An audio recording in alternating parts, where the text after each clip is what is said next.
محمدا عبده ورسوله يا أيها الذين آمنوا اتقوا الله حق تقاته ولا تموتن إلا وأنتم مسلمون يا أيها الناس اتقوا ربكم الذي خلقكم من نفس واحدة وخلق منها زوجها وبث منهما رجالا كثيرا ونساء واتقوا الله الذي تساءلون به والأرحام إن الله كان عليكم رقيبا يا أيها الذين آمنوا اتقوا الله وقولوا قولا سديدا يصلح لكم أعمالكم ويغفر لكم ذنوبكم ومن يطع الله ورسوله فقد فاز فوزا عظيما اللهم صل على محمد وعلى آل محمد كما صليت على إبراهيم وعلى آل إبراهيم إنك حميد مجيد اللهم بارك على محمد وعلى آل محمد كما باركت على إبراهيم وعلى آل إبراهيم إنك حميد مجيد سبحانك لا علم لنا إلا ما علمتنا إنك أنت العليم الحكيم رب اشرح لي صدري ويسر لي أمري واحلل عقدة من لساني يفقهوا قولي أما بعد فأعوذ بالله من الشيطان الرجيم من همزه ونفخه ونفثه بسم الله الرحمن الرحيم ومن يكفر بالإيمان فقد حبط أعماله وهو في الآخرة من الخاسرين محترم قابل قدر فضيلة الشيخ حافظ عبد الوحید حافظہ اللہ تعالی اور تمام علماء کرام اور معزز حاضرین مجلس، آج کا موضوع آپ تک پہنچ چکا اور وقت کی قلت اور نزاکت بھی آپ نے سن لی. بہت تفصیلی بات نہ ہو سکے گی لیکن اختصار کے ساتھ کچھ نکات ضرور پیش ہوں گے اللہ تعالیٰ کی توفیق سے. ختم نبوت اسلام اور کفر کے مابین حد فاصل، اسلام اور کفر کا معاملہ اور یہ حد فاصل انتہائی نازک ہے، اور بالخصوص آج کے پرفتن دور میں. نبی علیہ السلام کے ارشاد گرامی ہے ستکون فتن یصبح الرجل فیہ مؤمنا يصبح الرجل فيها مؤمنا ويمسي كافرا ويمسي مؤمنا ويصبح كافرا يبيع دينه بعرض من الدنيا. یہ فتنے ہوں گے اور ایسی الغار ہوگی فتنوں کی کہ انسان صبح کو مومن ہوگا اور شام کو کافر ہو چکا ہوگا، شام کو مومن ہوگا اور صبح کو کافر ہو چکا ہوگا. تو یہ ایک نزاکت آپ کے سامنے یقیناً واضح ہو گئی کہ بندے کس طرح فتنوں کی الغار میں کفر اختیار کرتے جائیں گے اور کافر بنتے جائیں گے. اور خاص طور پہ یہ بات بھی مد نظر ہے کہ فتنوں کے دور میں بڑے بڑے ذی عقل اپنی عقل اور شعور کھو دیتے ہیں. محدثین نے یہاں بھی باب قائم کیے ہیں، باب ذہاب العقل عند الفتن، کہ فتنوں کی الغار میں عقل کا گم ہو جانا، عقل کا ختم ہو جانا.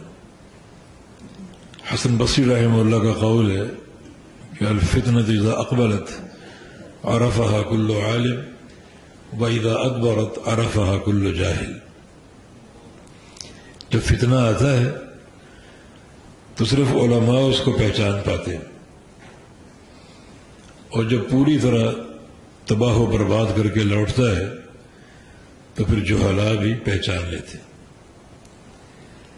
اس میں ایک پیغام بھی ہے اور ایک ترغیب بھی ہے کہ اگر جہلا علماء کے ساتھ رہیں اور ان کی رفاقت اور صحبت اختیار کیے رہیں تو چونکہ علماء فتنوں کو پہچان لیتے ہیں تو ان کے ساتھ وہ بھی پہچان لیں گے اور یوں فتنوں سے بچاؤ ممکن ہوگا.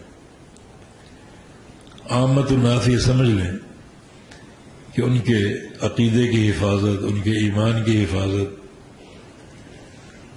علماء کے ساتھ تعلق میں ہے اور علماء کی محبت میں ہے. اس لیے بعض سلف سے یہ قول منقول ہے کہ اغدو عالما او متعلما او مستمعا او محبا، یا عالم بن جا، اگر عالم نہیں بن سکے تو متعلم طالب علم بن جا، اگر وہ بھی موقع آپ کھو چکے ہیں تو او مستمع یا علم کو سننے والا بن جا. جہاں کوئی علمی پروگرام ہو، علماء کے دروس ہو، وہاں پہنچنے کی کوشش کریں، وقت دیں. اور اگر یہ بھی زیادہ وقت آپ نہیں دے پاتے تو او محبن، پھر علماء سے محبت کرنے والے بن جاؤ. یہ محبت بھی آپ کی بقا کی ضامن ہے اور آپ کے ایمان اور عقیدے کی حفاظت کا ایک بڑا قوی سبب اور ذریعہ ہے. تو الغرض وہ حدیث جو صحیح بخاری مسلم کی ہے کہ انسان صبح کو مومن ہوگا اور شام کو کافر ہوگا، اور شام کو مومن ہے تو صبح کو کافر ہو چکا ہوگا، جس سے یہ بات واضح ہوتی ہے کہ یہ ایک انتہائی حساس اور نازک موضوع ہے. اور ختم نبوت کا عقیدہ اسلام و کفر میں واقعتاً ایک حد فاصل. جو انسان رسول اللہ صلی اللہ علیہ وسلم کو خاتم النبیین مانتا ہے وہ مسلمان ہے، اور جو رسول اللہ صلی اللہ علیہ وسلم کو خاتم النبیین نہیں مانتا وہ کافر. تو یہ ماننا اور نہ ماننا ایک حد فاصل ہے اسلام اور کفر کے مابین. اگر وہ ایسے گھرانے میں پیدا ہوا جس گھرانے میں نبی علیہ السلام کو خاتم النبیین نہیں مانا جاتا تو وہ کافر پیدا ہوا. اور اگر وہ پہلے مسلمان تھا اور بعد میں اس عقیدے کو اختیار کر لیا کہ رسول اللہ علیہ وسلم خاتم النبیین نہیں ہے تو وہ مرتد ہو گیا، فوری مرتد ہو گیا، اور اس کے کفر میں کوئی شک نہیں. دیکھیے یہ کلمہ لا الہ الا اللہ جو ہے یہ خالی تلفظ نہیں ہے کہ ہم اس کلمے کو پڑھ دینا کافی جان لیں. بس کلمہ پڑھ لیا، پڑھا جا رہا ہے، روزانہ ایک تسبیح بھی پھیر لی جاتی، لا الہ الا اللہ لا الہ الا اللہ. یہ نطق اور تلفظ کا کلمہ نہیں ہے. اس کو پڑھ کر آپ ایک ضابطہ حیات دین اسلام میں داخل ہوتے ہیں تو اس کی حدود و قیود ہے. اس کلمے کی عند اللہ قبولیت کی شرائط ہے، وہ ساری شرطیں موجود ہونی چاہیے. یہ کلمہ علم کے ساتھ ہو، جہل کے ساتھ نہ ہو. علم دو چیزوں کا، لا الہ کی نفی کا اور الا اللہ کی اس بات کا. لا الہ ایک چیز کی نفی کرنا،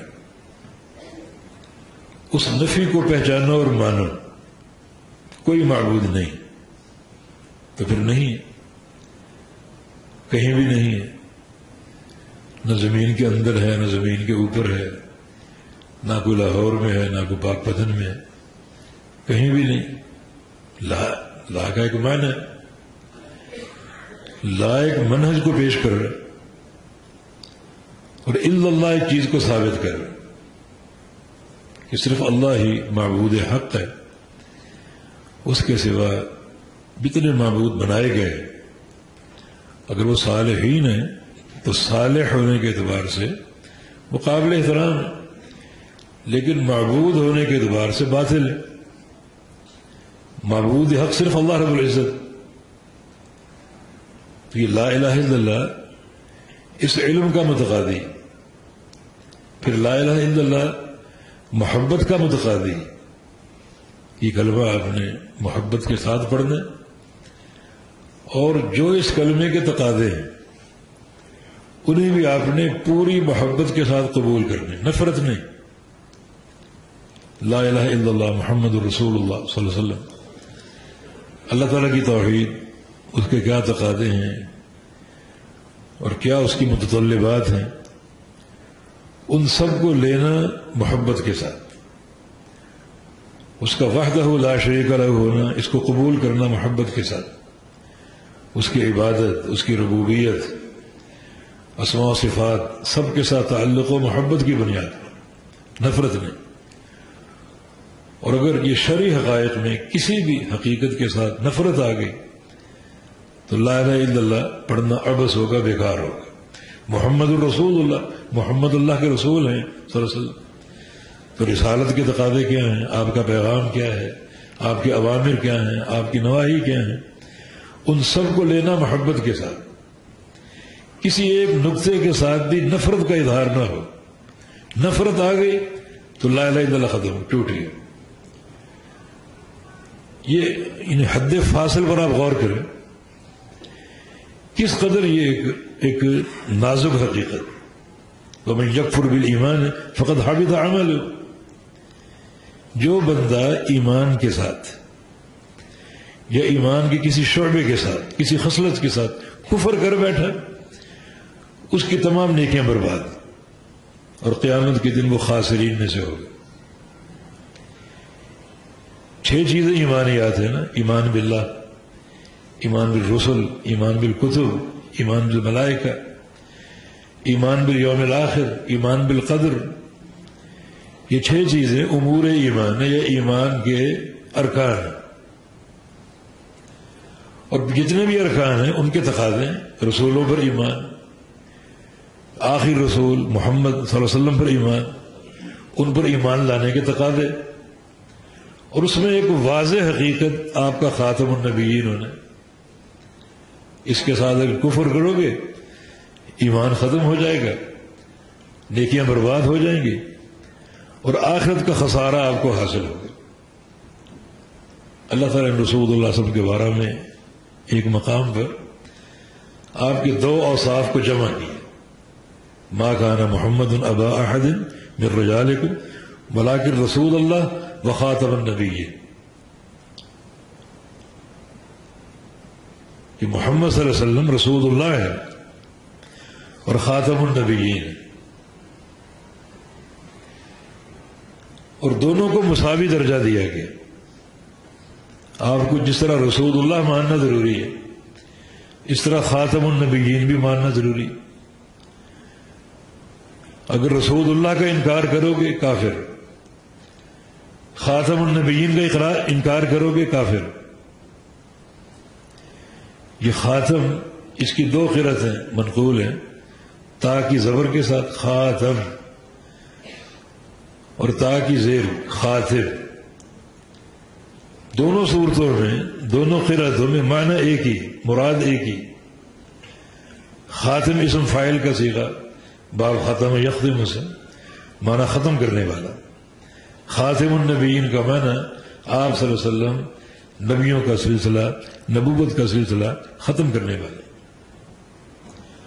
اور اگر خاتم ہو تا کی زبر کے ساتھ تو اس میں اعلیٰ ہے، یہ مہر، آپ صلی اللہ علیہ وسلم سلسلہ نبوت پر مہر ہے۔ آپ کی بعثت ہوئی اور اس سلسلے پر مہر لگ گئی، اور مہر کا معنی یہ سلسلہ ہمیشہ کے لیے بند ہو گئی، وہی منقطع ہو گئی۔ جب تک آپ زندہ ہیں، موجود ہیں، وہی جاری ہے، اور آپ کی وفات سے وحی منقطع ہو گئی اور آپ خاتم النبیین. جس طرح رسول اللہ آپ کو ماننا ضروری ہے اس طرح خاتم النبیین بھی ماننا ضروری. اور جس طرح رسول اللہ نہ ماننے والا کافر ہے اس طرح خاتم النبیین نہ ماننے والا بھی کافر. اور یہ بات یاد رکھو، قرآن کریم کی کسی ایک آیت، بلکہ کسی ایک لفظ، بلکہ کسی ایک زبر زیر کا منکر بھی کافر. یہ تو واضح نص ہے اللہ تعالیٰ کا فرمان.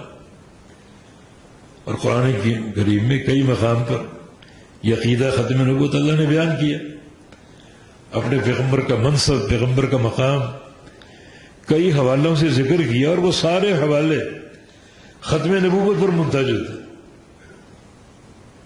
الیوم اکملت لکم دینکم واتممت علیکم نعمتی ورضیت لکم الاسلام دینا. اللہ تعالیٰ نے تکمیل دین کی نعمت دی اور صرف آپ کو دی. الیوم، آج ہم دین مکمل کر رہے ہیں. یہ نبی علیہ السلام کی عظمت بھی ہے اور صحابہ کرام کو ایک شاباشی بھی دی. یہ تکمیل دین کیوں ہوتی، کب ہوتی؟ جب ایسی جماعت میسر ہو جو جماعت ہر حکم کو مانتی جائے. دیکھیں دین اسلام پر وقت بھی آیا جب سارا اسلام، سارا دین محصور تھا صرف کلمہ لا الہ الا اللہ پر. قولوا لا الہ الا اللہ، بس تفلحوا. یہ کلمہ پڑھ لو فلاح پا جاؤ. نہ نماز، نہ روزہ، نہ حج، نہ زکوٰۃ، نہ جہاد. تب یہ کلمہ پڑھ لو فلاح پا جاؤ. یہ وقت بھی آیا، صحابہ نے پڑھا، کفار نے نہیں پڑھا. صحابہ نے پڑھا سمجھ کر اور کفار نے نہیں پڑھا سمجھ کر. فہم دونوں مقام پر صحیح تھا کہ اس کلمے کا معنی اور کوئی معبود نہیں، سب معبود باطل، معبود حق صرف اللہ رب العزت. مشرکین بھی اس کو سمجھتے ہیں، اجاعل الآلہۃ الہ واحد. اگر یہ کلمہ ہم مان لیں تو سارے معبود ختم ہو جائیں گے. پھر مانا یہ کہ ایک ہی معبود ہے. پھر لات و منات و عزا کہاں جائیں گی؟ نائلہ کہاں جائے گا؟ ہر گھر میں جو نصب موجود ہے وہ کہاں جائیں گے؟ بیت اللہ کے 360 جو الہ ہم نے کھڑے کی وہ کہاں جائیں گے؟ فہم ان کا بھی صحیح تھا. انہوں نے کلمے کا انکار کیا صحیح فہم کے بعد، اور صحابہ نے کلمے کا اقرار کیا صحیح فہم کے بعد. اور یہیں تک اسلام تھا، قولوا لا الہ الا اللہ تھا. اور صحابہ نے خوب اس کو قبول کیا، خوب قبول کیا، حتیٰ کہ پھر تشریع کا راستہ کھلا. نماز آئی، صحابہ نے نماز پڑھی. زکوٰۃ آئی، صحابہ نے زکوٰۃ دی. روزے آئے، صحابہ نے روزے رکھے. جو بھی احکام آتے گئے عمل کرتے گئے. تحریم کا شعبہ بھی، شراب حرام ہوئی، صحابہ نے قبول کر لی، مٹکے توڑ دی. ہاتھوں میں جام ہے وہ پھینک دی. حتیٰ کہ شراب پی رہے تھے، جو حرمت نازل ہوئی تو وہ گھونٹ بھی اندر نہیں نکلا، اس کی بھی کھلی کر دی. ایسے ہی اتباع. اور یوں سلسلہ چلتا گیا چلتا گیا چلتا گیا. ہر حکم اپنایا گیا، قبول کیا گیا. اور یہ کلمے کی لازمی شرط ہے، اس میں قبول ہو، رد نہیں. کسی شے کو رد کرو گے کفر ہے. اللہ اور اس کا رسول جو فرما دے وہ مانتے جاؤ، مانتے جاؤ، قبول کرتے جاؤ. یہ شرط ہے لا الہ الا اللہ. میں عرض کر رہا ہوں کہ حد فاصل کتنی نازک ہے. قبول کرو گے مسلمان ہو، قبول نہیں کرو گے کافر ہو. محبت کرو گے مسلمان ہو، محبت نہیں کرو گے کافر ہو. علماء نے باقاعدہ نواقض اسلام بیان کی. نواقض اسلام، اگر شریعت کی کسی شعبے سے آپ مذاق اڑا رہے ہیں، کفر آگے. کسی شعبے کا مذاق اڑائے، جیسے بعض لوگ داڑھی کا مذاق اڑاتے، یا بعض لوگ جو ہیں وہ کپڑے اگر ٹخنے سے اونچے ہوں اس کا مذاق اڑاتے ہیں. تو یہ مذاق اڑانا کفر ہے. تحلیل و تحریم میں تبدیلی کفر ہے. حلال کو حرام کہہ دینا، حرام کو حلال کہہ دینا. کہ پرسوں درسوں ہم نے نئی چیز سنی اور وہ گناہ ٹیکس ہے. بڑی حیرت کی بات. اگر اس کا مقصود یہ ہے کہ ٹیکس دے دو گناہ حلال ہے، گناہ ٹیکس کا یہی معنی سمجھ میں آ رہا ہے کہ ٹیکس ادا کر دو پھر یہ گناہ کرو. یہ تو تحلیل و تحریم میں دخل اندازی، یہ عملی کفر ہے. تو مسئلے کی نزاکت کو، حساسیت کو پہچاننا چاہیے. اسلام اور کفر میں کتنا باریک ایک فرق ہے. لیکن ماشاء اللہ و شئت شرک ہے، ماشاء اللہ ثم ما شئت توحید. جملہ وہی ہے، واو اور ثم کا فرق. ماشاء اللہ و شئت جو اللہ چاہے اور آپ چاہیں شرک ہے، جو اللہ چاہے اور پھر جو آپ چاہیں یہ توحید ہے. کتنا باریک فرق ہے. تو مقصد بیان یہ کہ فتنوں کے اس دور میں ہمیں اسلام و کفر میں جو حد فاصل ہے اس کی حساسیت کو پہچاننا چاہیے. یہ ختم نبوت کے حوالے سے جو کہ بات چل رہی ہے، کوئی قادیانی اتنے اہم نہیں ہے، یہ مرزا اس کی اہمیت نہیں ہے. یہ ایک بلیل انسان تھا، انتہائی بےہودہ، جس کا ذکر کر کے اپنا وقت ہم برباد کریں. لیکن ہم یہ ضرور چاہیں گے کہ اس حد فاصل کو پہچاننا چاہیے، اپنے ایمان کی سلامتی اور اپنے ایمان کی بقا کی فکر کرنی چاہیے. اور جو موضوع رکھا گیا عقیدہ ختم نبوت، واقعات کی حد فاصل، جو رسول اللہ علیہ وسلم کو اللہ کا آخری نبی مانتا ہے وہ مسلمان، جو نہیں مانتا وہ کافر. یہ عقیدہ فرق ہے. خاتم النبیین، اللہ کے پیارے پیغمبر کا وصف کہ آپ خاتم النبی ہیں. آپ نے سلسلہ نبوت پر مہر لگا دی. آپ کی بعثت ایک مہر ہے، خود آپ کی پشت پر مہر نبوت جو کسی اور نبی کو عطا نہیں ہوئی. یہ بھی ختم نبوت کی نشاندہی کرتی، یہ بھی ایک دلیل ہے. اور بے شمار نصوص موجود. حافظ ابن کثیر رحمہ اللہ نے احادیث میں تواتر کا دعویٰ کیا کہ ختم نبوت کے موضوع پر جو اللہ کے پیغمبر کی حدیثیں ہیں ان کو اگر جمع کریں تو وہ تواتر کے درجے کو پہنچے، متواتر احادیث. حالانکہ کسی ایک حدیث کا منکر بھی کافر. اسحاق بن راہوے بڑی چوٹی کے محدث، امام بخاری کے استاد، مانتے کہ من بالغ عن النبی ثم خبر، جس شخص کے پاس نبی علیہ السلام کی کوئی حدیث پہنچ جائے اور اس حدیث کی صحت کو وہ پہچان لے، اسی حوالے سے حدیث کے ضعف کو ثابت نہ کر سکے، پھر اس کا وہ انکار کرے تو وہ صراحتاً کافر ہے، صراحتاً کافر. اور ختم نبوت کا عقیدہ تو اس کی نشاندہی قرآن نے کی، صراحت کے ساتھ بھی، اشاروں میں بھی، کہ آج ہم نے دین مکمل کر دی، اب یہ دین کامل ہے، قیامت تک کے لیے کامل. اور کامل چیز میں کوئی اضافہ ممکن نہیں، کوئی نبی نہیں آ سکتا. محمد الرسول صلی اللہ علیہ وسلم آخری نبی، اور آپ کا دین دین کامل. وَأَتْمَمْتُ عَلَيْكُمْ نِعْمَتِي، دین کے حوالے سے جو نعمت ہو سکتی ہے وہ ہم نے پوری کر دی. نعمت تمام ہو چکی، اب کوئی نبی کیا لینے آئے گا، کس لیے آئے گا؟ نعمت تمام ہو چکی. نعمت کے تمام ہونے کا معنی یہ ہے کہ دین کے تعلق سے جو چیز نعمت ہو سکتی تھی وہ ہم نے تمام کر دی. اب کوئی نئی چیز آئے گی، وہ نعمت نہیں ہوگی، زحمت اور لعنت ہوگی. تو نیا نبی کیا لے کر آئے گا؟ لعنتیں لے کر آئے گا، زحمتیں لے کر آئے گا. نعمت تو تمام ہو چکی. خود پیارے پیغمبر صلی اللہ علیہ وسلم کا ارشاد گرامی کہ ما ترکت من شیء یقربکم الی الجنہ الا وقد حدثتکم بہ وما ترکت من شیء یباعدکم عن النار الا وقد حدثتکم بہ. کہ لوگوں، جو چیز تمہیں جنت میں پہنچا سکتی، جو چیز تمہیں جنت کے قریب لے جا سکتی، وہ سب میں نے بیان کر دی. جنت میں جانے کا، داخل ہونے کا سارا پروگرام میں نے پیش کر دیا، اور یہ بیان کر کے میں فارغ ہو چکا. جو چیز تمہیں جہنم سے دور کر سکتی وہ میں نے بیان کر دی. تو پھر نیا نبی کیا اس کا مقصد؟ دین تو مکمل ہو چکا. ما بعث اللہ من نبی، صحیح مسلم کی حدیث ہے، ما بعث اللہ من نبی الا وکان حقا علیہ ان يدل امته على خیر ما يعلمه له وينذرهم عن شر ما يعلمه له۔ اللہ رب العزت نے جس نبی کو بھیجا اس نبی کو یہ ڈیوٹی دی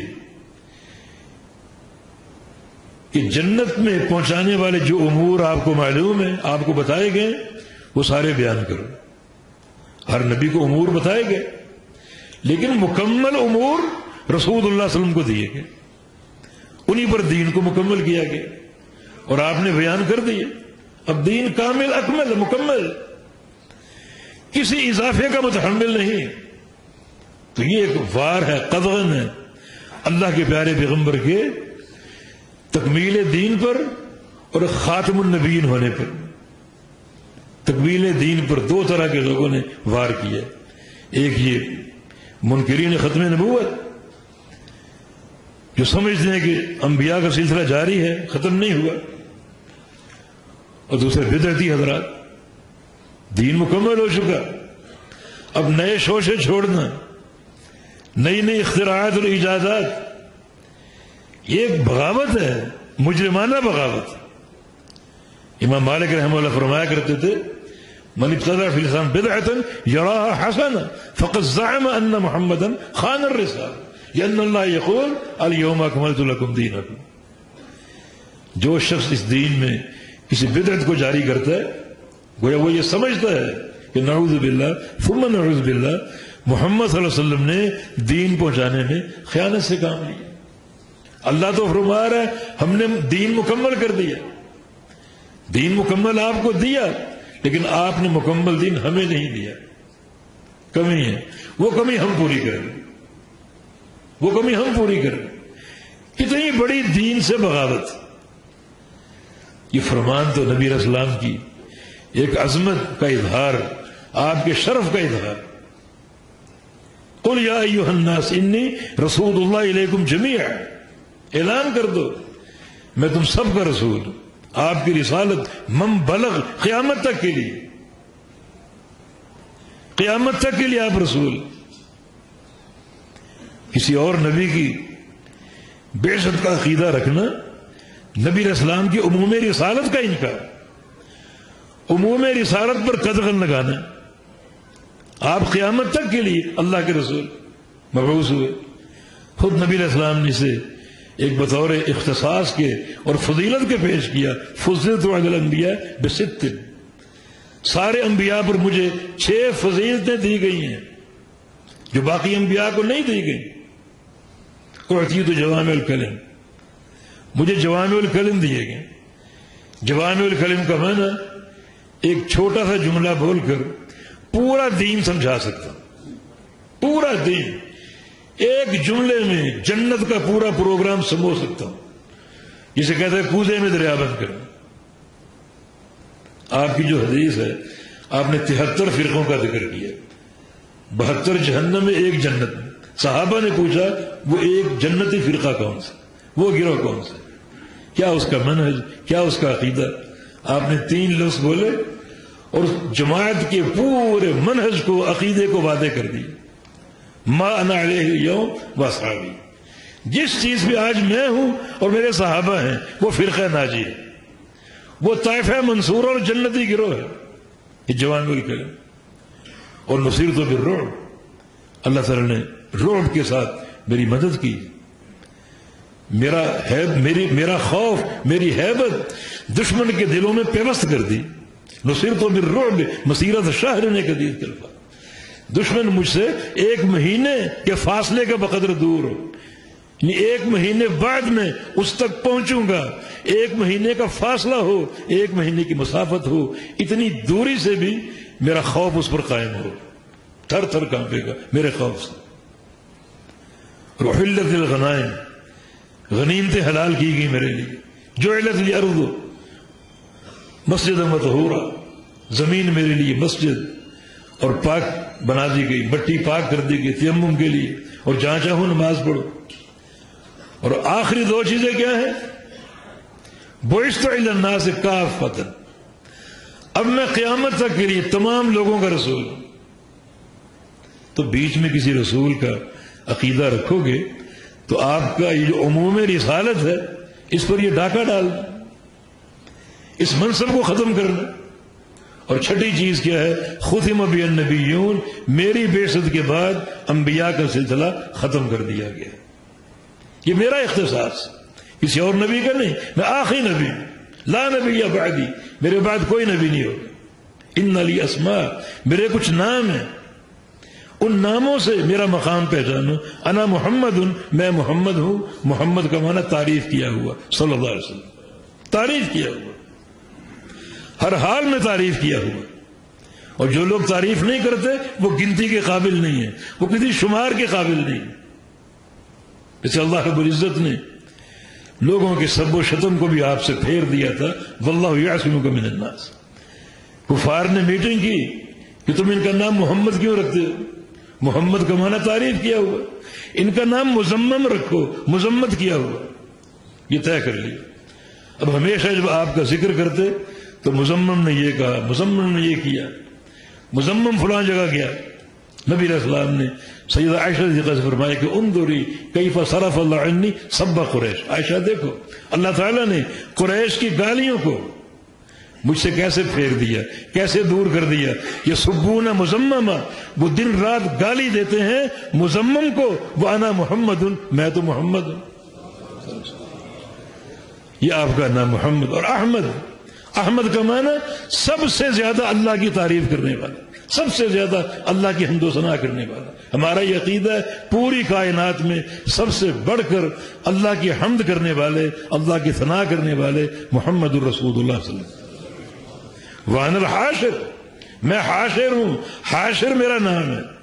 يُحْشَرُ النَّاسُ عَلَىٰ قَدَمَيْ، میرے بعد قیامت آئے گی، مانا اور کوئی نبی نہیں آئے گا۔ نبی علیہ السلام اور قیامت کے مابین اور کوئی نبوت، کوئی نبی حائل نہیں ہے۔ بَعِثْتُ بَيْنَ يَدَيْ السَّاعَةِ، آپ نے اس طرح انگلیوں کو جوڑ کر اشارہ کیا کہ اس طرح میں قیامت کے ساتھ بھیجا گیا ہوں، یہ میں ہوں اور یہ قیامت، بیچ میں کوئی کسی نبی کا فاصلہ یا وقفہ نہیں۔ بَعِثْتُ بِالسَّيْفِ بَيْنَ يَدَيْ السَّاعَةِ، مجھے قیامت سے قبل بھیجا گیا تلوار کے ساتھ، یعنی جہاد کے لیے۔ کتنے نصوص ہیں، کتنی احادیث ہیں۔ نبی علیہ السلام کی ایک حدیث، ان بنی اسرائیل کانت تسوس الانبیاء، بنی اسرائیل کی سیاست انبیاء کرتے تھے۔ مانا سیاست ایک شرعی لفظ ہے، بنی اسرائیل کی سیاست انبیاء کرتے تھے۔ اب وہ سیاست کیا تھی کہ ووٹنگ اور جمہوریت کی نہیں، وہ سیاست تھی قولوا لا الہ الا اللہ کی، توحید پر تربیت، توحید پر اصلاح، یہ شرعی سیاست ہے۔ باقی جو دنیا کی سیاست ہے انبیاء کا منہج اس سے بری اور دور ہے۔ یہ فیصلہ کن حدیث ہے کہ انبیاء کی سیاست معلوم کرو کیا تھی، وہ اپناؤ۔ یہ دور حاضر کی سیاست نہیں تھی جس میں اقتدار کی بندر باٹ ہو اور اس کی کشمکش کے لیے پیسہ خرچ ہو، کرسی مل جائے تو خوشیاں منائی جائیں، لڈو بانٹے جائیں، ہرگز نہیں، یہ دین کا مزاج ہی نہیں۔ وہ سیاست ان کی اصلاح پر تھی، توحید پر تھی، توحید کے فہم اور توحید کی تعلیم پر تھی۔ قولوا لا الہ الا اللہ اس سیاست کا محور تھا۔ کلما ہلک نبی خلفہ نبی، کوئی نبی اگر فوت ہو جاتا تو دوسرا نبی آ جاتا، پے در پے، ایک نبی گیا دوسرا، دوسرا گیا تیسرا، تیسرا گیا چوتھا۔ یہ بنو اسرائیل کی تاریخ ہے کہ ان کی سیاست انبیاء کے پاس تھی، ایک نبی گیا دوسرا آ گیا، تیسرا آ گیا، پے در پے نبی آ رہے ہیں، پے در پے نبی آ رہے ہیں۔ اور رسول اللہ صلی اللہ علیہ وسلم آپ کے بعد کوئی نبی نہیں، لا نبی بعدی، میرے بعد کوئی نبی نہیں، میں آخری نبی ہوں۔ اب میرے بعد کیا ہوگا؟ اس دین کی وراثت علماء کے پاس، علماء کام کریں گے، نبی کوئی نہیں آئے گا۔ اگر نبی کا امکان ہوتا، نبی نے آنا ہوتا تو اللہ کے پیارے پیغمبر اس کی اطلاع دیتے۔ ایک شروع سے قانون چلا آ رہا عیسیٰ علیہ السلام نے کیا کہا تھا؟ مبشرا برسول یأتی من بعد اسمہ احمد، کہ میں تمہیں بشارت دیتا ہوں ایک رسول کی جو میرے بعد آئے گا اور اس کا نام احمد ہوگا۔ تین چیزیں، رسول کی بشارت دی، اپنے بعد آنے کی خبر دی، اور اس کا نام بھی بتا دیا کہ اس کا نام احمد ہوگا۔ تو اگر کسی نبی نے آنا ہے، یہ حق ہے، تو اللہ کے پیارے پیغمبر نے اس کا نام کیوں نہیں بتایا؟ یہ مسئلہ بڑا اہم ہے۔ استنجے کے ڈھیلے آپ نے بتا دی کہ 3 ڈھیلے، تو قادیانی اتنا کیا گزرا، ڈھیلوں سے بھی کم تھا کہ اس کا ذکر ہی آپ نے نہیں کیا، ڈھیلوں کا ذکر کر دیا، قادیانی کا ذکر نہیں کیا، حالانکہ اس کا ذکر انتہائی اہمیت کا حامل تھا، لیکن نہیں، لگتا ہے وہ ڈھیلوں سے بھی کیا گزرا۔ ذکر ہے قادیانی کا، کس حدیث میں؟ لا تقوم الساعة حتى يخرج 30 دجالا كذابا، اس وقت تک قیامت قائم نہیں ہوگی جب تک 30 دجال کذاب جھوٹے نبی نہ آئے۔ تو پتھر اور ڈھیلا پھر بھی صفائی کرتا ہے، یہ تو کذاب اور دجال آپ کے عقیدے کا بگاڑ ہے، اس سے بھی بدتر ذکر ہے، اس سے بھی بدتر ذکر۔ وہ نبی علیہ السلام نے قصر نبوت کا ذکر کیا، سارے انبیاء کو آپ نے نبوت کے ایک محل سے تعبیر کی، آدم علیہ السلام سے لے کر عیسیٰ علیہ السلام تک یہ محل ایک تیار ہو رہے، ہر نبی کی حیثیت ایک اینٹ کی۔ فرمایا کہ مثلی مثل الانبیاء من قبلی، میری مثال اور مجھ سے قبل جو انبیاء گزرے ان کی مثال ایک محل کی ہے۔ ایک شخص نے ایک محل بنایا، بس ایک اینٹ کی جگہ باقی رہ گئی، محل پوری طرح تیار ہے، ایک اینٹ کی جگہ باقی۔ انا تلک اللبنہ، وہ اینٹ میں ہوں۔ محل بہت ہی خوبصورت، بہت ہی عالیشان، لوگ آتے ہیں، دیکھتے ہیں اور محل کی تعریف کرتے ہیں، مگر جب ایک اینٹ کا خلا دیکھتے ہیں تو ان کو ایک عیب محسوس ہوتا ہے۔ فرمایا کہ وہ اینٹ میں ہوں، اللہ تعالیٰ نے میری بعثت کے ساتھ اس محل کو مکمل کر دی۔ اللہ کے پیارے پیغمبر کی حیثیت ایک اینٹ کی نہیں ہے، بلکہ اس محل کی تکمیل کی ہے، اس محل کی زینت کی ہے، اس محل کے حسن کی ہے۔ اب ہر اینٹ اپنی جگہ لگ چکی، محل پورا ہو چکا، کسی اضافی اینٹ کی گنجائش نہیں، کوئی گنجائش نہیں۔ اور اگر کوئی آئے گا دعویٰ کرے گا تو اس کا بندوبست اللہ نے یہ کیا کہ اس کو بھی اس محل کا ایک سوراخ دے دیا، اور وہ باتھ روم میں وہاں مرا جا کے وہاں فٹ ہو گئی۔ یہ اینٹ کی جگہ جو ہے یہ باقی رہ گئی تھی، وہ اس نے آ کر پر کر دیا۔ سنا ہے کہ مرزا کی وفات ٹٹی خانہ میں ہوئی تھی۔ اللہ تعالیٰ ایسے لوگوں کو ذلیل کرتا ہے۔ صداقت اور کذب، اس میں فرق یہ سیرت کا، حیات کا۔ یہ شخص اس قابل نہیں ہے کہ اس کا نام لیا جائے اور اس کی بلادت اور صفاحت کے قصے آپ کو بتائے جائیں، وقت بڑا قیمتی۔ تو الغرض یہ جو عقیدہ ہے ختم نبوت کا، یعنی یہ ایک حد فاصل، جو اس عقیدے پر ایمان رکھتا ہے وہ مسلمان، جو اس کا انکار کرتا ہے وہ کافر۔ اللہ کے پیارے پیغمبر صلی اللہ علیہ وسلم نے یعنی کتنے اسالیب کے ساتھ اپنا خاتم النبیین ہونا بیان کیا، واضح کیا، اور یہ حقیقت لوگوں پر آشکارا کی کہ میں آخری نبی ہوں، میرے بعد کوئی نبی نہیں آئے گا، آخری نبی، واضح کر دیا۔ اور کسی ایک حدیث کا انکار کفر، جبکہ ختم نبوت کے موضوع پر متواتر احادیث موجود، محدثین نے تواتر کا دعویٰ کیا، یقیناً یہ کفر۔ بلکہ شیخ الاسلام فرماتے ہیں کہ مدعی النبوت کاذب من اکفر الخلق و شرہ، جھوٹا مدعی نبوت جو ہے کائنات کا سب سے بڑا کافر اور سب سے بدترین کافر، صرف کافر نہیں بلکہ اکفر، سب سے بڑا کافر اور سب سے بدترین کافر جو جھوٹا نبوت کا دعویٰ کرتا ہے۔ ختم نبوت اللہ کے پیغمبر کا اختصاص ہے، جس پر ایمان لانا ضروری۔ بھئی نبوت کا درجہ سب سے افضل ہے. کیا بات ہے کہ نبی علیہ السلام نے محدثین کا ذکر کیا کہ ایسے لوگ میری امت میں آئیں گے جن کے دلوں میں اللہ تعالیٰ الہام پیدا کرے گا ان کو نفع یا نقصان سے آگاہ کرنے کے لیے. فرمایا کہ میری امت میں اگر کوئی محدث ہو سکتا ہے تو وہ عمر ہوگا. حالانکہ نبی اس سے افضل ہے. نبی کا ذکر کیوں نہیں کیا؟ مہدی کا ذکر کیوں کیا؟ نبی کا ذکر کیوں نہیں کیا؟ آپ نے خبر دی ہے میرے بعد میرے خاندان سے میرے اہل بیت سے ایک شخص آئے گا. حتیٰ کہ یہاں تک فرمایا کہ لو لم یبق من الدنیا الا یوم، اگر وہ شخص نہیں آیا اور آخری دن آ گیا دنیا کا، اس کے بعد قیامت قائم ہونی، اور وہ شخص نہیں آیا، لقوض اللہ تعالی کر یوم، اللہ اس دن کو لمبا کر دے گا. اس ایک دن کو اللہ تعالیٰ سالوں میں پھیلا دے گا اور وہ شخص آئے گا.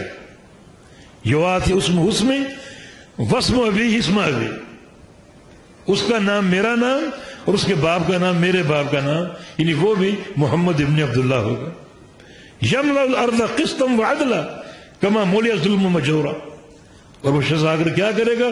پوری زمین کو بھر دے گا عدل و انصاف کے ساتھ. اس سے قبل وہ ظلم اور بربریت کا جو تھی وہ ایک اساس تھی اور بنیاد تھی، وہ شخص آئے گا ظلم کا بربریت کا خاتمہ کر کے اس زمین کو عدل اور انصاف کے ساتھ بھر دے گا. تو کیا وجہ ہے؟ نبی کا مقام اس سے اونچا ہے.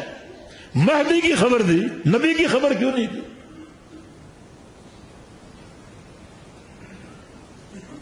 الخلافت بعد 30 سنہ، خلافت میرے بعد 30 سال ہوگی. خلافت کی خبر دی، نبوت کی خبر کیوں نہیں دی؟ نبوت کا مقام خلافت سے اونچا ہے. بنی اسرائیل میں نبی آتے تھے، ایک نبی، پھر دوسرا، پھر تیسرا، پھر چوتھا، اور میں لا نبی بعدی، میرے بعد کوئی نبی نہیں ہوگا. یہ حدیث کس قدر قاطع النزاع ہے. آپ نے سابقہ دور کی اور آئندہ کے دور کی نشاندہی کر دی کہ سابقہ دور میں کیا ہوتا تھا. سابقہ دور میں قوموں کی سیاست انبیاء کے پاس تھی. میرا دور آ گیا، میں نے اپنے دور میں یہ سیاست کی، قولوا لا الہ الا اللہ کی. اب میرے بعد نبی کوئی نہیں آئے گا. ہاں، یہ وراثت اللہ تعالیٰ نے علماء کو دے دی. العلماء ورثۃ الانبیاء، علماء انبیاء کے وارث. اب وہ مشن علماء نے سنبھالنا. تو علماء کی خبر دی، نبی کی خبر کیوں نہیں دی؟ اور بہت سے امور ہیں. بہرحال نبوت کا مقام سب سے اونچا مقام. ان امور کو بیان کیا، نبی کی خبر کیوں نہیں دی؟ یہ مقام بڑا قابل غور. تو حقیقت یہ ہے کہ یہ عقیدہ جو ہے یقیناً ایک حد فاصل ہے. یعنی موضوع انتہائی ضروری، مناسب اور بہت ہی وقت کی ضرورت ہے. معاملہ ادھر اور ادھر. ختم نبوت کو ماننے والا مسلمان مومن، اس کا ایمان قابل قبول، اور نہ ماننے والا کافر، بلکہ اکفر. اور جو شخص اس طرح کا دعویٰ کرے گا یا ایسا دعویٰ کرنے والے کو مانے گا، وہ کافر قرار پائے گا. بلکہ نبی علیہ السلام کی حدیث کے مطابق وہ تو واجب القتل. مسیلمہ کذاب کے 2 ایلچی اللہ کے پیارے پیغمبر کے پاس مسیلمہ کی دعوت لے کر آئے، مسیلمہ کا پیغام لے کر آئے. وہ دعویٰ کر رہے تھے میں اللہ کا نبی. نبی علیہ السلام نے ان ایلچیوں سے پوچھا کہ تم کیا کہتے؟ انہوں نے کہا ہم تو اس کو نبی مانتے ہیں، مسیلمہ کذاب کو نبی مانتے ہیں. رسول اللہ صلی اللہ علیہ وسلم نے فرمایا اگر سفیر کو قتل کرنا جائز ہوتا میں تمہیں قتل کر دیتا. چھوڑ اس لیے رہا ہوں کہ سفیر کو قتل کرنا جائز نہیں. یہ سفارت کے آداب کے خلاف. مانا ایسا شخص اگر کہیں موجود ہو، حاکم وقت کی ذمہ داری ہے اس کو قتل کرے. ایسے مدعی کو قتل کرے، اس مدعی کے ماننے والوں کو قتل کرے. فرمایا کہ اگر سفیر کو قتل کرنا جائز ہوتا میں تمہیں قتل کر دیتا. یہ ایک حاکم، وقت کا حاکم، رسول بھی ہے، حاکم بھی ہے، اور کلمہ حق بتا رہا. تو ایک حاکم کی ذمہ داری کیا ہے؟ کسی کو قتل کرنا یہ عامت الناس کا فعل نہیں. خون کا معاملہ حکام کے پاس. اور آپ نے یہ بات آشکارا کر دی کہ اگر سفیر کو قتل کرنا جائز ہوتا میں تمہیں قتل کر دیتا، مگر چونکہ تم ایلچی بن کر آئے ہو، سفیر بن کر آئے ہو، اس لیے تمہیں چھوڑ رہا ہوں. جتنے مدعیان نبوت تھے سب کو قتل کیا گیا، سب کی سرکوبی کی گئی. جو ان کے ماننے والے تھے انہیں بھی قتل کیا گیا، ان کے خلاف قتال کا بازار گرم کیا گیا، تاکہ نبی علیہ السلام کا جو مقام ہے ختم نبوت کا اس کا تحفظ ہو. اور آخری بات یہ عرض کر رہا ہوں کہ ختم نبوت پر ایمان لانے کا تقاضا یہ ہے کہ صرف اور صرف اور پھر صرف آپ کی غلامی ہمارا نصب العین بن جائے. جس طرح نبی کے بعد کسی ذات کا نبی بن کر آنا ممکن نہیں، اس طرح نبی کے فرمان کے بعد کسی کا فرمان بھی قبول کرنا جائز نہیں. جس طرح آپ آخری نبی ہیں آپ کا فرمان بھی آخری فرمان، کتاب و سنت آپ کی وحی وہ بھی آخری فرمان. نبی کی ذات کے بعد کسی کی ذات نہیں اور نبی کی بات کے بعد کسی کی بات نہیں. یہ حقیقت ہے کہ جو لوگ نبی کی بات کے بعد اوروں کی بات کی ترجمانی کرتے ہیں، ان کو قبول کرتے ہیں، بلکہ بعض حالات میں ان کی بات کو ظاہر کتاب و سنت پر مقدم کرتے ہیں، انہوں نے چور دروازے کھولے ان لوگوں کے لیے جنہوں نے نبوت کے دعوے کیے. تو ایسے مجرم تو ہمارے معاشرے میں موجود ہیں. اگر نبی کی بات کے بعد کسی کی بات روا ہے بلکہ نبی کی بات پر مقدم ہے، ایسے قواعد موجود ہیں، نبی کی باتوں کو ٹالنے کے قواعد موجود ہیں، رد کرنے کے اصول موجود ہیں، تو پھر یہ چور دروازے ان کو کس نے مہیا کیا؟ یہ جرت ان میں کہاں سے آ گئی؟ یہ سارا کا سارا سلسلہ جو ہے یہ کفر پر قائم ہے. تو جو موضوع ہے ہمارا ختم نبوت، حد فاصل بین الاسلام والکفر، بالکل حق بات ہے. اس ختم نبوت کو ماننے والا مسلمان ہے اور نہ ماننے والا کافر ہے. اللہ رب العزت ہمیں صحیح فہم کی توفیق عطا فرما دے، اور جو ختم نبوت کے تقاضے ہیں اللہ تعالیٰ صحیح معنی میں ان پر عمل کرنے کی توفیق عطا فرما دے. وآخر دعوانا ان الحمد للہ رب العالمین.